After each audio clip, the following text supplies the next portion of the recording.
आप लोगों को एक नाच गीत सुनाने जा रही हूँ। अच्छा लगेगा तो लाइक और सब्सक्राइब जरूर से जरूर करिएगा। प्लाजो में फंसे पयलिया हो, राजा जिनसे मंगाई द। प्लाजो में फंसे पयलिया हो, राजा जिनसे मंगाई द। जिनसे मंगाई द। प्लाजो में फंसे पयलिया हो, बलम जिनसे मंगाई द। प्लाजो पहिरी हम बगिया में गईली, प्लाजो पहिरी हम बगिया में गईली, मलिया क लगी गई नजरिया हो, ओ पिया जिनसे लियाई द।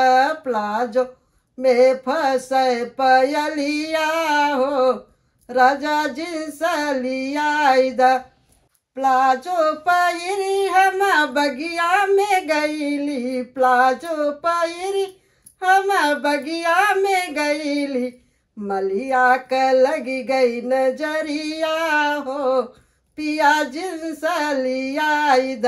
मलिया क लगी गई नजरिया हो, पिया जिनसे लियाई द। प्लाजो में फंसे पयलिया हो, पिया जिनसे लियाई द। प्लाजो में फंसे पयलिया हो, पिया जिनसे लियाई द।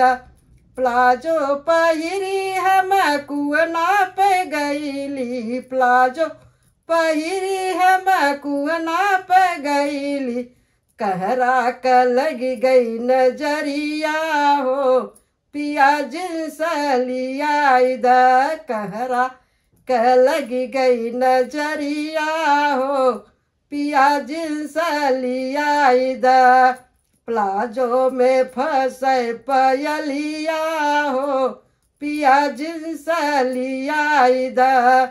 प्लाजो पहिरी हम तालों पे गईली, प्लाजो पहिरी हम तालों में गईली, धोबिया क लगी गई नजरिया हो, पिया जिनसे लियाई द।